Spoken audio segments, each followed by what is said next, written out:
back here for our fourth installment of Bible study looking at John's Gospel. And unfortunately, when I came to church today, I forgot my new lapel microphone. So I'm more in your face. That is, the camera's closer to me than normal. And one of the things I want to do is to continue where we left off with illustration 49A.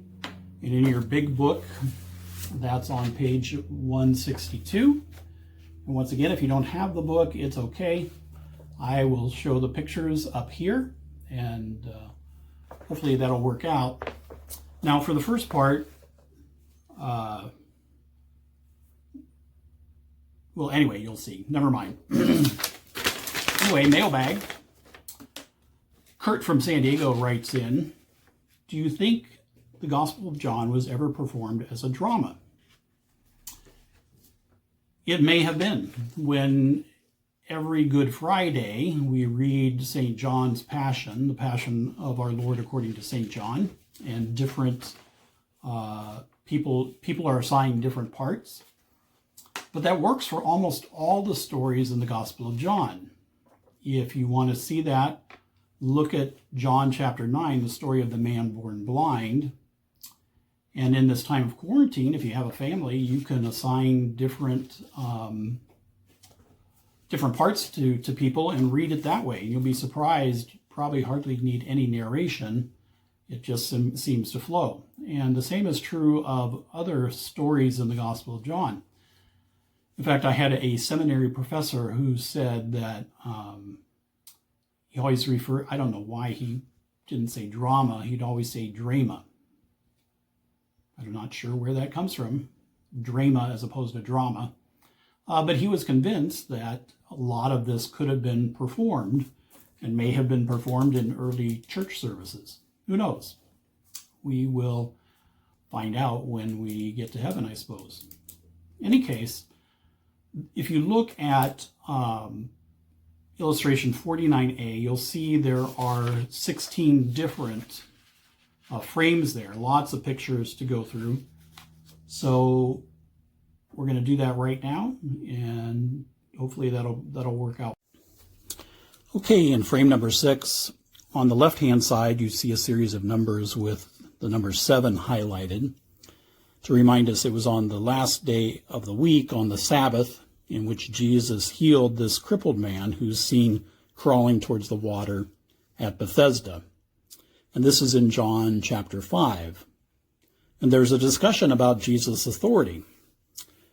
Now, in John chapter 4, Jesus heals the son of a Gentile nobleman.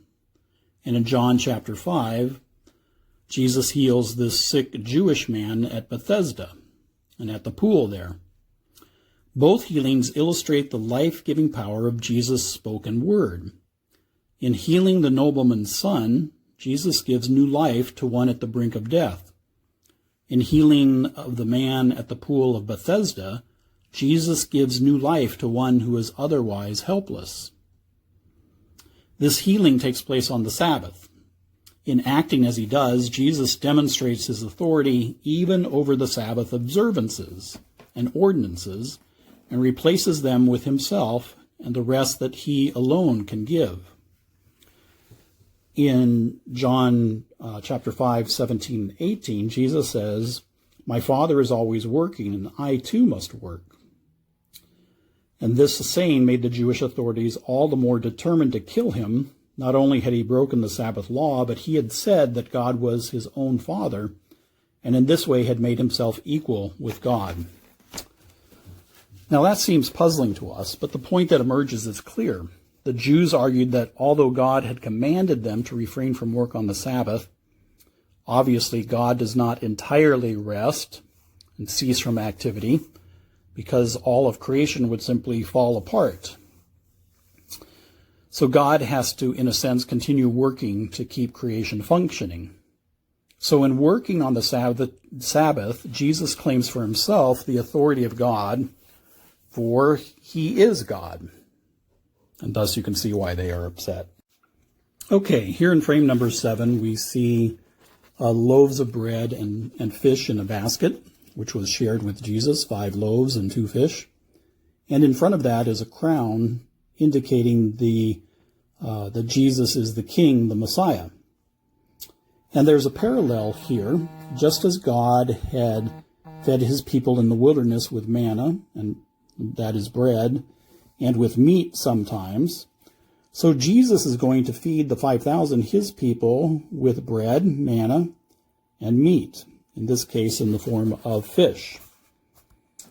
And as in the other Gospels, there are 12 baskets of leftovers. And the people are so impressed that they want to make Jesus king. Imagine having a king who can feed you all the time. And they're also hoping that this powerful king can lead them against the Romans in a revolt. And then we see Jesus have power over nature, just as God had power over nature in the Old Testament. As we read in Psalm 107, some sailed over the ocean in ships, earning their livings on the seas.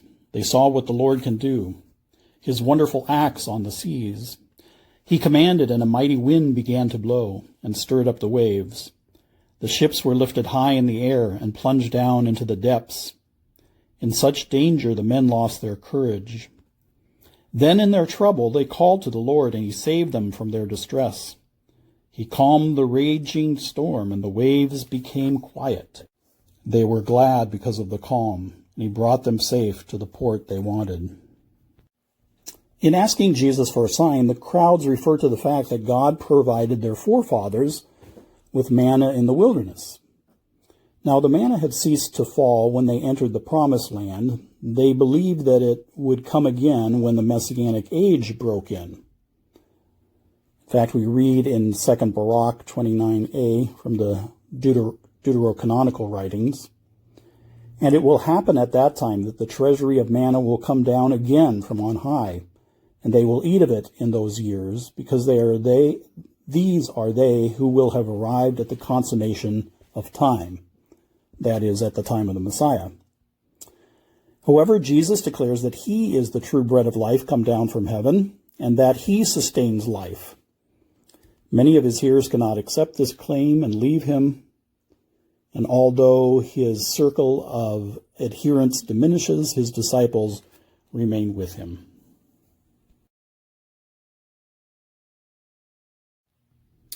In frame 8, we have a simple reminder that Jesus attended the Feast of Tabernacles in Jerusalem. And here's a simple shelter with a leafy cover. Tens of thousands would attend this ceremony and live in simple tents or booths covered with branches as a reminder of their experience during the wilderness period. And the feast also celebrated the harvest, especially the harvest of olives and grapes. During one part of the ceremony, priests would carry citrus fruit and palm branches and march around the temple altar. They would also pour water from the pool of Siloam over the altar in the hope that God would provide his people with adequate rain during the coming year. And giant candles were lit in the temple court. And the festival lasts for 8 days and begins and ends on the Sabbath day. And the observance is associated with the coming of the Messiah and the hoped-for liberation from Rome. It's also associated with the Day of Judgment. After attending this feast, Jesus proclaims himself to be the water of life and the light of the world. John chapter 9, verses 1 through 7, describes Jesus healing a man born blind at the pool of Siloam, and then in the rest of the chapter, 8 through 41, a discourse on judgment. When Jesus and the disciples first see the man, the disciples suggest that his blindness is a result either of his own sin or that of his parents. Jesus, however, rejects both ideas and says that his blindness exists so that God might be glorified. And then Jesus again heals a man on the Sabbath. The Pharisees conclude that Jesus must be a sinner, for if he heals on the Sabbath, he is not from God. Now, Jesus' actions declare him to be the light of the world. He is also the judge of those who encounter his light. The Pharisees' problem is that they call evil good and good evil. Their concern is with rituals, not human need. And they condemn both Jesus and the blind man whom Jesus heals. However, the ones who are judged and found wanting are the Pharisees themselves. It is important to note the titles as the man progresses. First, he is healed, and he calls Jesus the man called Jesus. And then secondly, he refers to Jesus as a prophet. And then finally, thirdly, he says, Lord, I believe.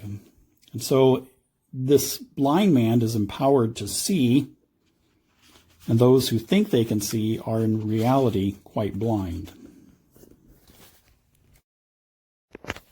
Alrighty, in frame number 9, we see a menorah superimposed on a ground plan of the temple. John chapter 10, 22 to 42, has Jesus attending the Feast of Hanukkah, or sometimes called the Feast of Dedication. As you well know, this 8-day feast falls in mid-December and commemorates the rededication of the temple in 165 BC during the Maccabean Wars and the relighting of the temple menorah. There grew up the custom of lighting candles in Jewish homes each day of the festival. And so this festival is also known as the Feast of Lights, not only because of lighting the candles, but also the light of liberty played a role in the rituals. Jesus claims that he has been dedicated in place of the temple and has been given authority. Okay, in frame number 10, we have 5 scrolls, and then we have a piece of bread, a drop of water, and then a lampstand. The Jewish religious leaders at the time referred to the first 5 books of the Hebrew Scriptures, as the Torah and the Law, as the water and the bread of life and the light of the world. Jesus declares that he is the water of life, that he himself is the bread of life, and that he is also the light of the world. In so doing, Jesus declares that he is God's final revelation and ultimate word to humanity. Jesus alone has the authority to interpret divine truth. Okay, in frame 11, we have Jesus as the servant king, the one who's wearing the crown and kneeling as a servant. And he has a shepherd's staff, and then there's 3 other servant figures. In Ezekiel chapter 34, God declares to the exiles in Babylon that he will no longer let earthly kings rule his people, but he himself will be their king and their good shepherd. In John chapter 10, Jesus himself declares that he is the good shepherd, the divine king, thus indicating that the ideal conditions of the end time find their fulfillment in fellowship with him. Alrighty, well, hopefully that wasn't too sleep-inducing for you. The other pictures I'll just talk about here and put the pictures up here. Frame 12, that is supposed to be an empty tomb with the stone rolled away. It always reminds me of a golf ball, and it looks like a miniature golf. The golf ball is going to go into the hole. But that is supposed to be an empty tomb, and that illustrates the raising of Lazarus. Now, in Matthew, Mark, and Luke, the final straw is the attack on the temple system. But in John's gospel, the last straw is the raising of Lazarus. And now the Jews expected the resurrection to take place at the end of time when the Messiah came. In fact, in Isaiah 25:8, we read, "He will swallow up death forever, and the Lord God will wipe away tears from all faces, and the reproach of his people he will take away from all the earth, for the Lord has spoken." And in Daniel 12:2, we read, "And many of those who sleep in the dust of the earth shall awake, some to everlasting life, and some to shame and everlasting contempt." Well, we want to be in that first group and not the second one. Some to everlasting life and some to shame and everlasting contempt. And of course, John 3:16 reminds us that God so loved the world that he gave his only begotten Son, that whosoever believes in him may not perish but have eternal life. And then in verse 17, God did not come into the world to judge the world, but that they might find life in him. Now there is judgment. In fact, in John's gospel, it appears that Jesus is being judged by the Pharisees and the religious leaders and by Pilate and all of those. And eventually that judgment leads to his death. But in reality, and this is where John turns things around, John 3:19, and this is the judgment, that the light has come into the world, and men love darkness rather than light because their deeds were evil. Evil can be hid in the dark, but the light exposes things. And so the judgment of Jesus is a judgment in order that others might come to the light. Just as he healed the man born blind, he wants all of us to see the truth of God's love and grace. All right. The next picture, frame 13, you have two people kneeling with a basin between them and a towel. And this reminds us of the upper room. In John's accounting of the night in which Jesus was betrayed, most prominently, he focuses not on the Last Supper, but rather this new commandment that Jesus gives us to love one another. And so he washes the disciples' feet.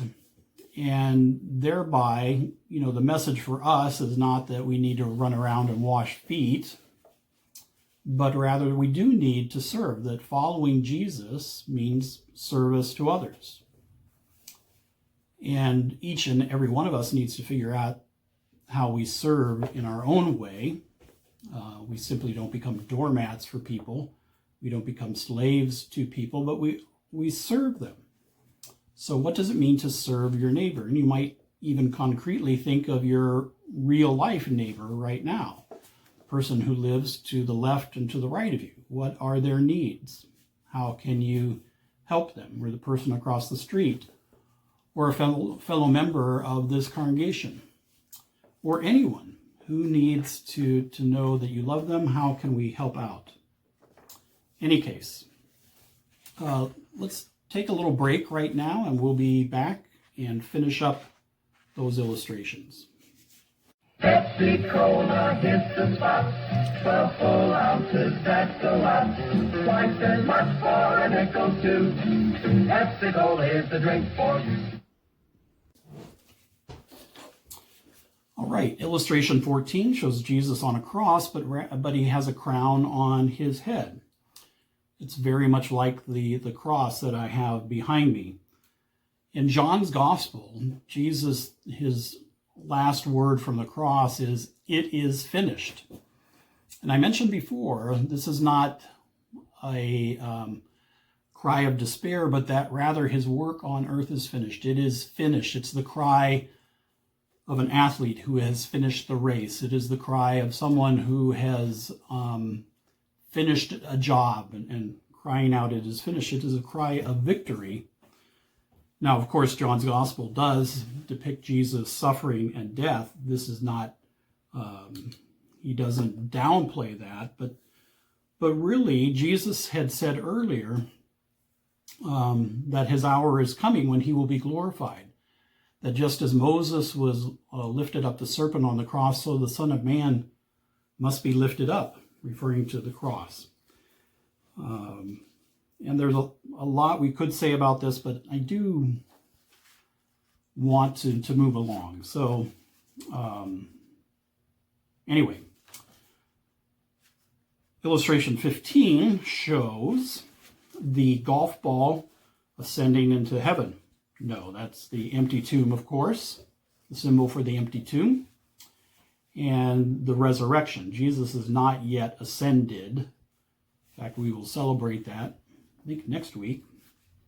And notice that the person raised in prayer, her arms raised up in prayer, that's supposed to be a female figure, and that's because in John's gospel, Jesus announces his resurrection to Mary Magdalene. And she is the first among the apostles. That is, she shares the good news about the risen Christ with the rest of the disciples. She is the apostle to the apostles. It's an important thing. Now 16, I kind of like that illustration, mostly because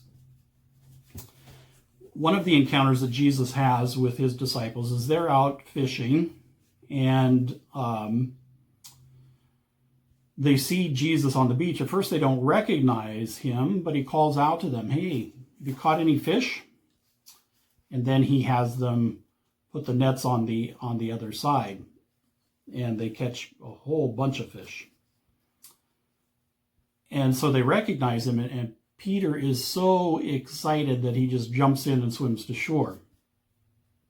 And it's by a charcoal fire, and so you see a fire there with fish. Jesus has a breakfast of fish with them.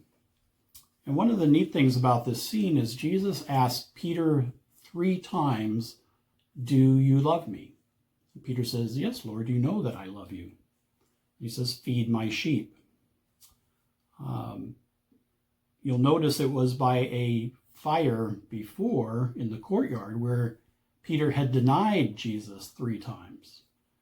So there's this wonderful parallel here. It's Jesus' way of offering absolution to Peter. Just as he had denied Jesus 3 times, now he has the chance to tell Jesus he loves him 3 times. And then there's a little bit of prophecy there. He says that, Peter will be tied up and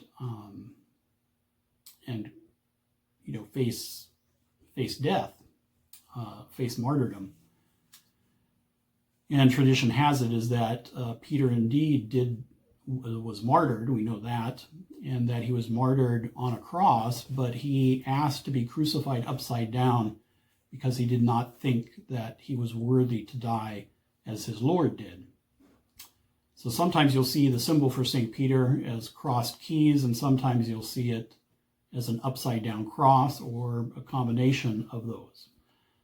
So the upside down cross is not a satanic symbol, it's a symbol for St. Peter. There are some other illustrations, but I think we'll get to those next week, if you don't mind. Anyway, peace be with you. Have a good week, and we'll check in next Wednesday.